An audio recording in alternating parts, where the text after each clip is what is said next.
Cards have a rare weekend off from game action, but they are still hard at work getting ready for the final 4 games of the regular season. No day off for us, though, as we are ready to take you inside the Cards. Thank you for joining us on this Saturday morning. I'm Kent Taylor, coming to you from inside of the Wave News studios. The Cards won't be back on the floor for game action in the KFC Yum Center until Wednesday, when they host Miami, but that doesn't mean the team's not working. Plenty going on behind the scenes. UofL looking for some positives to close out this very unusual season. There you see it, 7 o'clock Wednesday night in the KFC Yum Center. And we are joined by Director of Basketball Operations, Interim Assistant Coach, Taylor Barnette. A lot on your plate in this very unusual season, right? Thanks for having me, Kent. Appreciate it.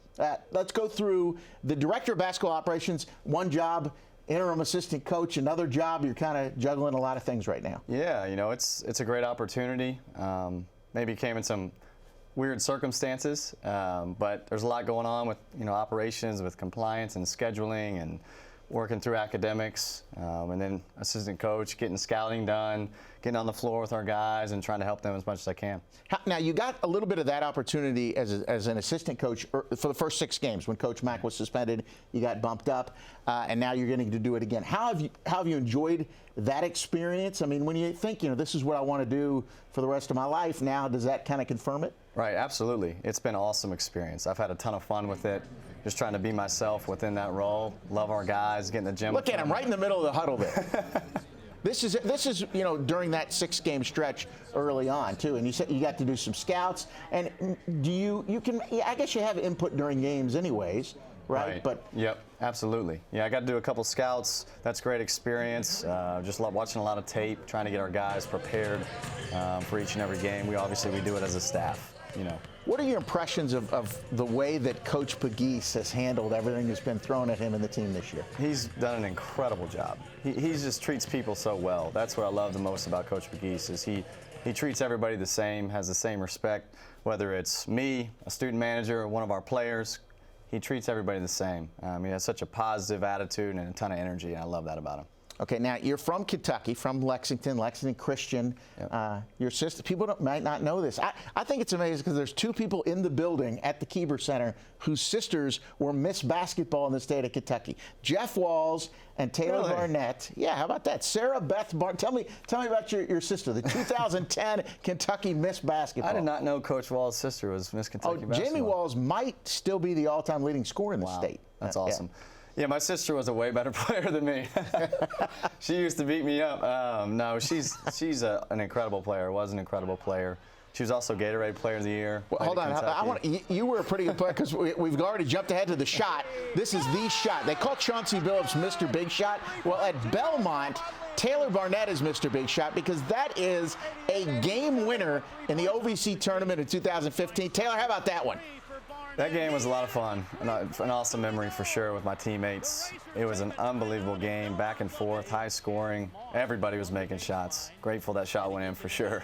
Okay, so you played 1 year. Your sister played 1 year at Kentucky, then went to Virginia. You played 1 year at Virginia, right, and then you go to Belmont. 3 years there, capping it off with that. You started 93 of 94 games in your Belmont career. You played for Rick Byrd, who's, you know, one of the great coaches. Really, a lot of people might not know about. Yeah. But I'm sure you learned a lot from him. Oh my goodness, I learned a ton. He just got inducted into the Hall of Fame recently, which I'm super happy for him. Well deserved. Incredible coach, but like even better person. I'll never forget. You know, we get home from road trips at 2 a.m. We usually bust in the OVC, and he'd be the one on the bottom of the bus getting bags off. You know, he just had a level of humility that was, you know, so incredibly just awesome. Do you tell the players on the UofL roster that you're a 1,000-point scorer in college? You hit 240 threes. That's a lot of threes. I definitely don't say that. You know, if they find it out on their own, that's cool. I don't think I'm. Now they know, because I guarantee you they're up every Saturday morning watching this show. Yeah.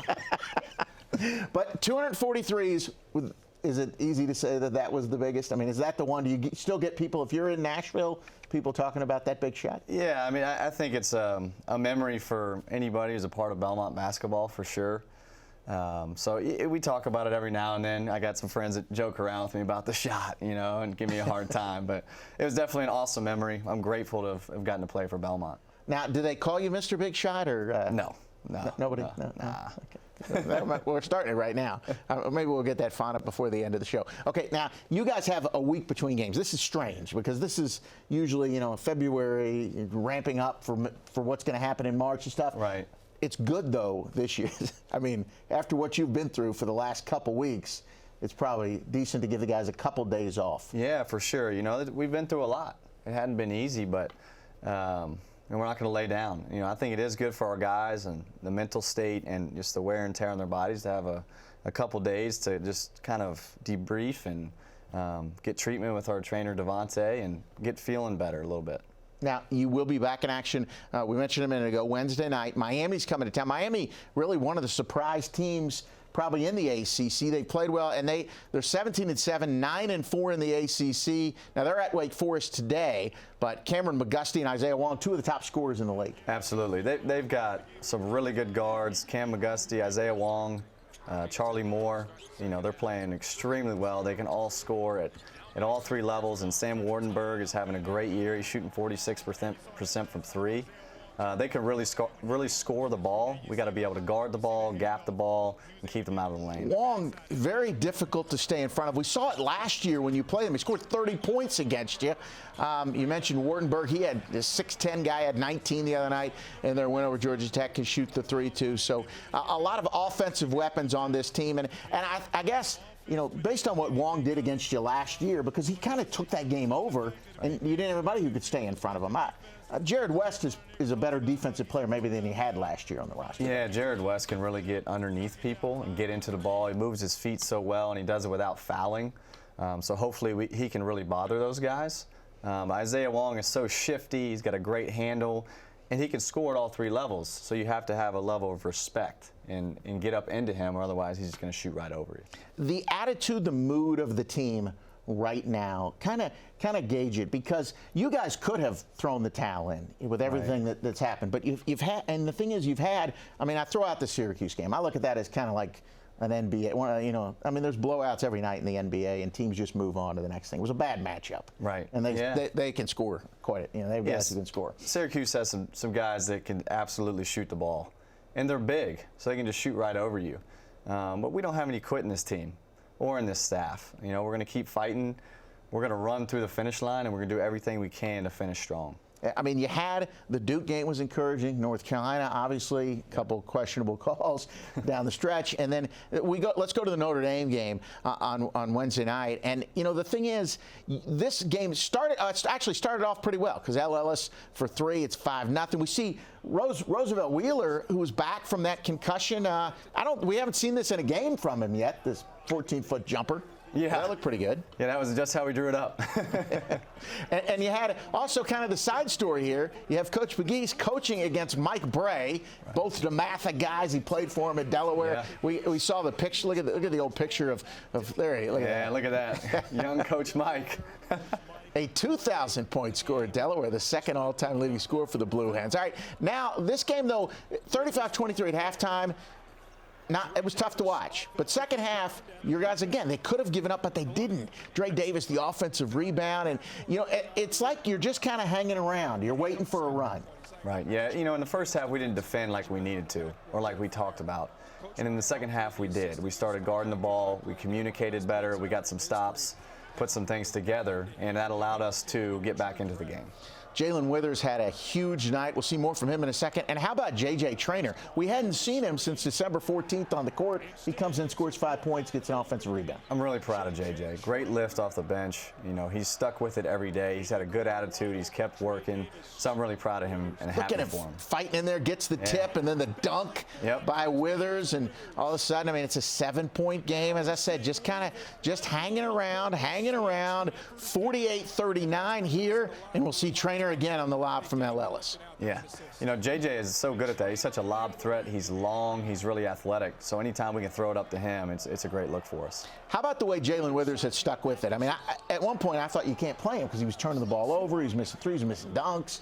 but he's really responded. The last 3 games, he's been played awesome. really well. He's playing really confident, and that can change everything. You know, it's all the mindset, mentality, and he's really confident. He's being more aggressive, and he's starting to play defense, which is what we needed to do. And I mean, you don't want him shooting only threes, but he can hit the 3 too. Yeah, absolutely. You know, I think he's drive first, get yourself an easy one, and you get your confidence going, and you get an open 3, knock it in. I tell you what, post-up game, Jalen's pretty good, but Dre Davis has shown us, I mean, he's very proficient in the lane. He's an awesome post player. He's big, he's strong, he's got good footwork in there, good shot fake. You know, we got to continue to get him good looks in the post. How about this? Noah Locke with the tip to keep it alive. Then he misses, and Mason Faulkner gets in the lane here, scores, gets fouled. I'm not sure exactly how he got that one up and in, but and you can see now, it's not just the guys on the court, but it's the guys off the court who are fully invested in what's happening. No doubt. You know, I think our bench was really energetic. Our guys believed we were going to win the game, and you can tell. I believed it right here with 6 minutes to go when you get the steal, and we're going to talk quite a bit about this play, but the dunk by Dre Davis after the deflection from Withers and Mason with the assist. All of a sudden, you're up 55-54, looking good, but, you know, down the stretch, it was just you got some opportunities and just couldn't score. Only 2 more points from there the rest of the game. Yeah, you know, sometimes that's the game, right? You miss some shots, but you got to keep trying to get stops on the defensive end to keep yourself in the game. So at this, I mean, the final score 63-57. Notre Dame wins it. What was that locker room like? Because you guys, you need a win, and it's almost like you've earned a win based on, you know, in the Duke game, the North Carolina game, I mean, those are some winning efforts, but you're not necessarily getting the result. Yeah, you know, it's tough, but we can't quit. We got to keep fighting. I think this team believes. You know, we haven't lost a sense of belief, which is great, because if you lose a sense of belief, it's really hard to win. I think this team believes that we can win out. We believe we can win the ACC tournament. And so we just got to keep working. Got to stay consistent with that. It can't hurt, though. I mean, Duke is clearly the best team in the league, and you're tied 60-60 with them with, you know, 5-6 minutes to go. So yeah, I think that gives our guys a ton of confidence. You know, hey, look back. Like, we almost beat the best team in the league. We should have. We gave up 20 offensive rebounds. Right. If we would have blocked out, we would have won the game. You know, so it's like, wow, really? Like, okay, cool. Like, our team believes. Now we just got to put it all together and keep working and keep executing the game plan even better than we have. All right, maybe make some things happen in Brooklyn coming up in March. Yeah, coming up, high-flying action in the Bud Light Dunk Zone. And also, we're going to dissect our play of the week. You just saw it, but we're going to break it down even further when we return here on Inside the Cards. Inside the Cards is sponsored by Bud Light. Whenever there's a Cards game to watch, there's a Bud Light there. Nice dish to Curry, and the left-handed finish. Welcome back to Inside the Cards. Our play of the game comes from the second half on Wednesday night at Notre Dame. Jalen Withers, the deflection. Mason Faulkner comes up with it, lobs it to Dre Davis for the slam, and just like that, the Cards are in front of the Irish. And Taylor, in that moment, after struggling in the first half, you guys had fought all the way back and you had all the momentum in that building. I think if you probably ask most of the people in there, including maybe Mike Bray, he was a little worried that you all might be able to pull that game out. Yeah, you know, in the second half, we really started to get stops on the defensive end. And like we saw right there, our floor was tight. Jalen was guarding the ball. He got a deflection. We're playing unselfish. We were getting in the lane and spraying out and getting good looks. I don't know if Coach Bray felt that way. I think he's been in a lot of games like that. Here it is. We see Jared West picking up full court. Yep. I mean, just a pest. Even fighting through the screen, that's not going to. And then everybody, you can see how connected, especially when you slow it down. Everybody is connected. I mean. Right, yeah, it starts with everybody being in a stance. If you see right there, the floor is tight. In the pack line, everyone's in their gaps. Dre jumps to the ball. You know, we're talking, we're communicating. You know, everyone's in a stance, and that's what you talk about a lot. We want to stay in a stance on the defensive end. We get a switch right here, a little bit of a late switch. Jalen's guarding the ball. A lot of people think Wesley's a lottery pick, and Jalen gets the deflection there. Look at that, knocks it away. Yep. You're fortunate. We talked about it. They didn't call the foul there because it looked like Mason did get fouled, but they let the play continue. And then look at the bench back there. Look at everybody up, jumping up and down, going crazy. No doubt. And Dre obviously fired up, and as you can see on the score, you're in front after being down by 14 points. We see it here again. Great play by Mason. And Mason, a quick decision to flip it up to Dre. Didn't try to do too much with it, didn't try to drive in, but yeah. Just unselfish play by Mason right there. Started on the defensive end, Jalen guarding the ball, Mason getting the loose ball, which we talk about winning the 50-50 balls every single day, and then making an unselfish play to Dre. All right, that is our play of the game from the Cards game at Notre Dame the other night. Okay, when we come back, it wouldn't be Saturday morning without a couple of dunks. We've got some for you this week. We have our favorites of the week next. This is Inside the Cards.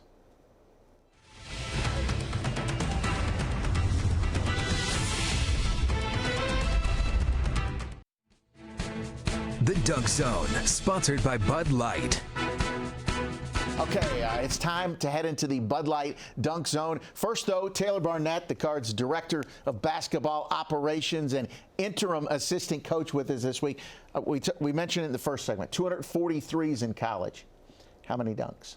I didn't have any dunks in college. No dunks? No, just a few in high school. I stayed around that three-point line in college. All right, well, let's head into the dunk zone. That doesn't mean you can't comment on dunks. In the Bud Light Dunk Zone this week, dunk number one comes from Jalen Withers, and all season you kind of been waiting for him to throw some down because you knew he could do it. And you like this, all the hustle. Look at everybody just getting their hands on the ball. No doubt. Jalen and JJ, and then big finish. Yeah, great finish by Jalen, but it started with those two guys going to the offensive glass, and then we talk about winning the 50-50 balls. Like, right there, we got to win those 50-50 balls. Jalen gets it and puts it in. Great effort by JJ keeping that thing alive. All right, now for dunk number two, we saw this play, but we're going to show it more and more. Let's see again. Jalen with the deflection, right, and then the big finish here on the lob from Mason Faulkner to Dre Davis. Yeah, great unselfish play by Mace. Good defense by Jalen, and great finish by Dre. And they can be such, especially at home. We haven't had all that many dunks this year, but you got this game coming up on Wednesday night, and that can kind of get the crowd into it. And the crowds have been much better. I mean, you had Duke and North Carolina, big name opponents, but pretty good atmosphere in the KFC Yum Center the last couple of games. It's been everything that we've wanted and what our players want. Card Nation has stuck with us, and we need that to continue. We need that place to get rocking. Maybe we'll have a few more dunks to get everybody excited. We'll see on Wednesday night against Miami. Okay, when we come back, we're going to look ahead to the matchup for the Cards this Wednesday night in the Yum Center. This is Inside the Cards.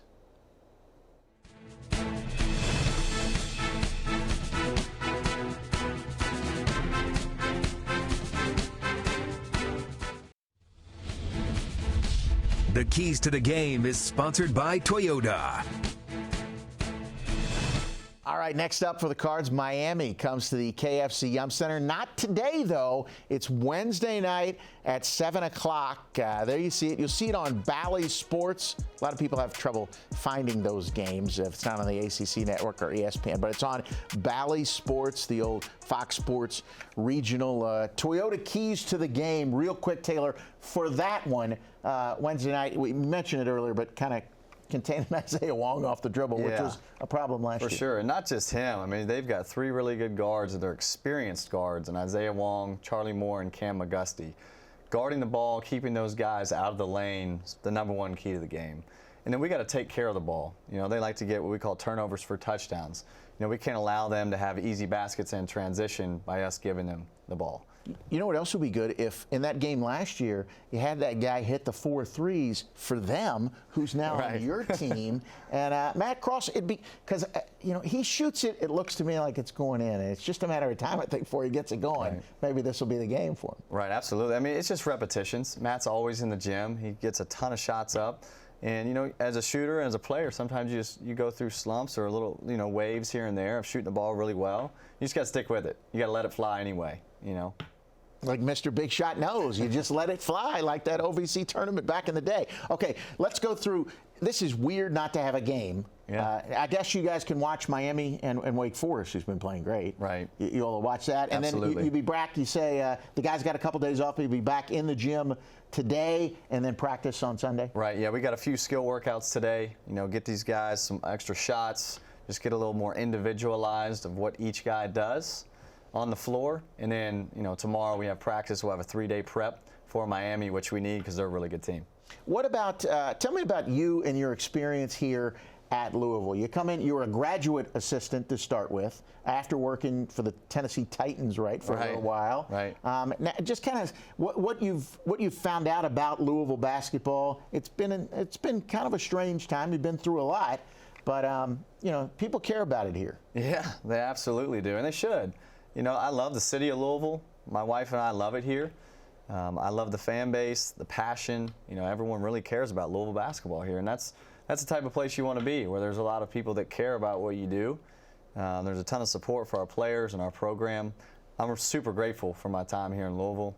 I'm super grateful. I've learned a ton from a lot of great people, and so we're going to finish this year strong. How tumultuous, do you even have time to think about it? Are you so locked into what's going on now you're not worried about even April or May or what's next? You know, I'm a huge believer in being in the moment, being present, being right where your feet are. You know, I believe that the grass is greenest where you water it and where you mow it. And so there's still a job left to do.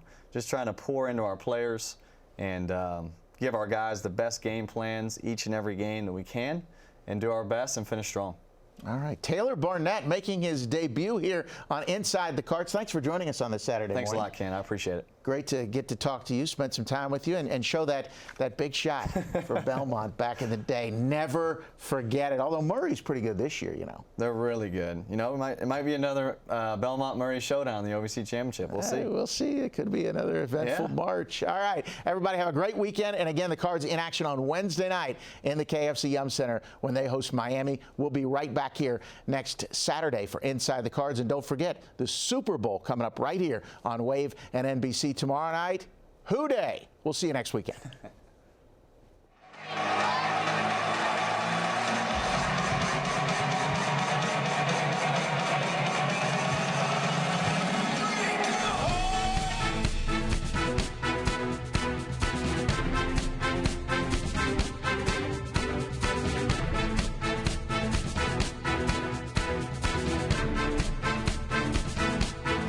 Inside the Cards is sponsored by Bud Light. Whenever there's a Cards game to watch, there's a Bud Light there.